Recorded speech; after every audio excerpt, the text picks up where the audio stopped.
Guys, welcome back to my channel learn with Anshu. आज हम सभी भौतिक विज्ञान के आंकिक प्रश्नों को हल करेंगे। तो सबसे पहला क्वेश्चन है, 1 जूल को अर्घ में परिवर्तित कीजिए। तो इसका हल चलिए देखते हैं क्या होगा। हल क्या होगा? जूल किसका मात्रक है? तो जूल है हमारा कार्य का मात्रक है। किसका मात्रक है? कार्य का। वर्क मतलब वर्क इज इक्वल टू होता है फोर्स इनटू डिस्प्लेसमेंट, यानी बल गुणित विस्थापन। बल गुणित विस्थापन। सबसे पहले हमें इस क्वेश्चन को सॉल्व करने के लिए कार्य की बीमा निकालनी पड़ेगी। कार्य की बीमा निकालने से पहले हमें बल की बीमा पता होना चाहिए। तो चलिए यहाँ पे हम लोग साइड में बल की बीमा निकाल लेते हैं।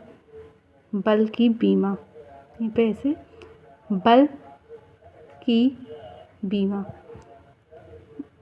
बल बराबर होता है द्रव्यमान गुणे त्वरण, यानी F is equal to ma होता है। F is equal to ma। Mass का तो यम हो जाएगा, कैपिटल यम। बीमा और एक्सेलरेशन मतलब होता है delta B upon delta T. तो डेल्टा बी का होता है एल टी, डेल्टा बी हो अपान डेल्टा टी, यही मैं लिख देती हूँ। एक्सेलरेशन होता है delta B upon delta T. तो डेल्टा बी का मान होता है एल टी -1 और अपान टी, यानी -1 और आ गया, यानी एल टी -2। ये हो गया एम एल टी -2। ये हो गया बल की बीमा। तो बल की बीमा तो हमें पता हो गई, M L T -2 into L, क्योंकि विस्थापन एक लंबाई ही तो है, इसलिए एन टू एल। तो यानी एम एल की पावर 2 और टी की पावर -2। ये हो गया कार्य की बीमा। हमें एमकेएस से सीजीएस में बदलना है। तो इसके लिए एक फार्मूला होता है। जूल जो है वो एक एमकेएस मात्रक है और अर्घ एक सीजीएस मात्रक है। अगर आपको बीमा निकालने में दिक्कत आ रही है तो आप कमेंट करिएगा, मैं उस पर भी एक वीडियो बना दूंगी, स्पेसिफिक वीडियो, जिससे आपको वो भी सीख जाएंगे अच्छे से। तो सबसे पहले वो सूत्र लिखते हैं जो इसमें लगेगा। अगर हमें N2 से N1 में बदलना है, क्योंकि तो फिर उसे मतलब यहाँ पे N2 से N1 में बदलना है, तो उसके लिए एक फार्मूला होता है M1 अपान M2 का पावर A अपान फिर L1 L2 की पावर B और फिर T1 T2 की पावर C। हमें एमकेएस से सीजीएस में बदलना है, तो पूरा M1 वाला एमकेएस में मतलब जो M1 है, L1 है, T1 है, ये एमकेएस हो जाएगा, और M2 है, L2 है और T2 है, ये सीजीएस में हो जाएगा। तो सबसे पहले N1 हमें दे के रखा है 1 जूल, तो N2 बराबर 1 और फिर M1 क्या है? M1 एमकेएस में मीटर हो जाएगा, यानी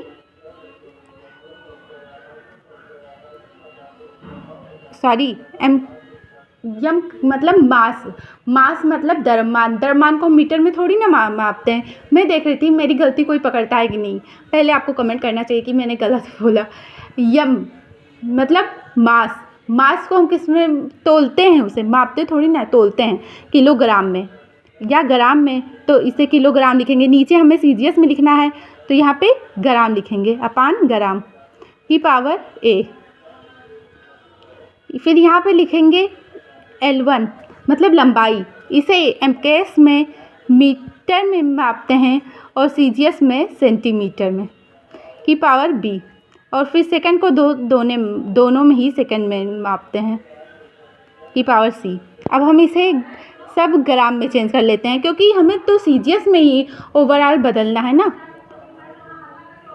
केजी के बराबर 1000 ग्राम, फिर ग्राम, और फिर देखिए m की पावर कितने थी? 1 थी, तो 1 लिख देंगे। फिर मीटर में कितना है? 1 मीटर में 100 सेंटीमीटर आता है, यानी 1 मीटर में 100 सेंटीमीटर अपान सेंटीमीटर की पावर 2। ये देखिए यहाँ पे 2 है ना पावर। फिर यहाँ पे सेकंड तो सेकंड हो जाएगा, सेकंड अपान सेकंड की पावर -2। सेकंड से सेकंड कट गया, सेंटीमीटर से सेंटीमीटर कट गया, ग्राम से ग्राम कट गया। तो यहाँ पे n2 बराबर क्या बचा 1, फिर 10 पावर -3, सॉरी -3 क्यों होगा, 10 पावर 3 होगा, मेरा भी दिमाग। 10 पावर 3 यहाँ पे इंटू 10 पावर 2, और यहाँ पे सेकंड से सेकंड कट गया इंटू 1 की पावर -2। 1 की पावर चाहे -2 लगा दो, चाहे +2 लगा दो, चाहे जितना लगा दो, हमेशा 1 ही आएगा, उससे कोई फ़र्क पड़ने वाला नहीं है। तो ये और ये इसका मतलब तो कुछ है ही नहीं, यानी 10 और 10, n2 इज़ इक्वल टू, देखिए 10 10 है, अगर दोनों, इसे क्या कहते हैं, अगर दोनों आधार समान है और घात अलग है तो घात आपस में जुड़ जाते हैं, तो 3 + 2 हो जाएगा, तो 10 पावर 5, यानी 1 जूल। मैंने यहाँ पे रॉन्ग किया, देखिए 2 की पावर 2 थी, ऐसे छोटी छोटी मिस्टेक से ज़्यादा मिस्टेक होती हैं। तो यहाँ पे 10 की पावर 4 हो जाएगा ना, तो यहाँ पे 4 हो जाएगा, तो 10 power 3 + 4 is equal to 10 power 7, 10 power 7। Sorry, मुझसे बहुत भारी मिस्टेक हो जाती है अभी, अगर मैं ध्यान ना देती तो 1 जूल बराबर 10 पावर 7 अर्ग। सॉरी, एक क्वेश्चन और हम लोग सॉल्व करते हैं जिससे और अच्छे तरीके से समझ में आएगा। 1 न्यूटन को डाइन में बदलना सीखते हैं। चलिए, 1 न्यूटन को डाइन में बदलो। तो न्यूटन हम लोग को पता है किसका मात्रक है, बल का, और बल बराबर होता है द्रव्यमान गुणे त्वरण। क्या होता है, द्रव्यमान गुणे त्वरण।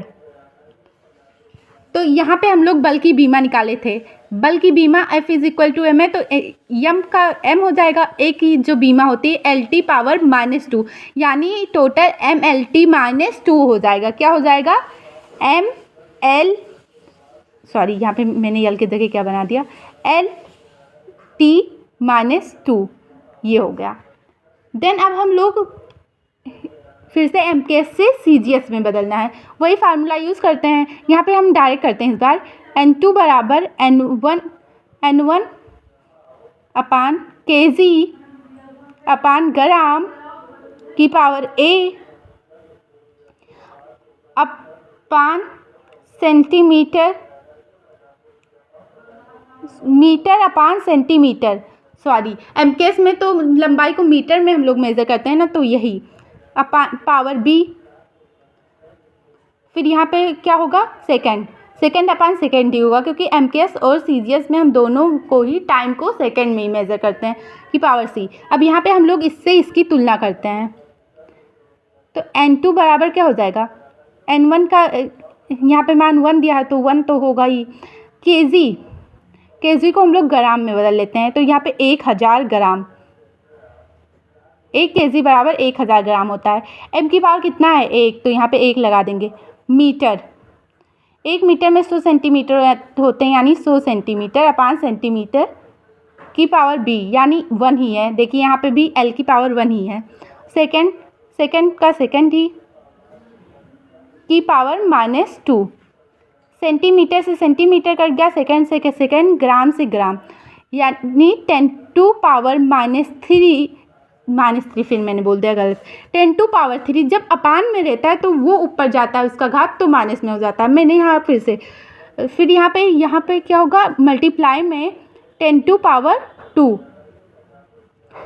100 है, और सेकंड से सेकंड कट गया, तो यानी इंटू 1 की पावर -2। तो 1 की पावर चाहे जितनी हो, हमेशा आंसर 1 ही आती है, यानी N2 बराबर इतना आ गया। तो N2 बराबर क्या आ जाएगा, 10 पावर 3 + 2।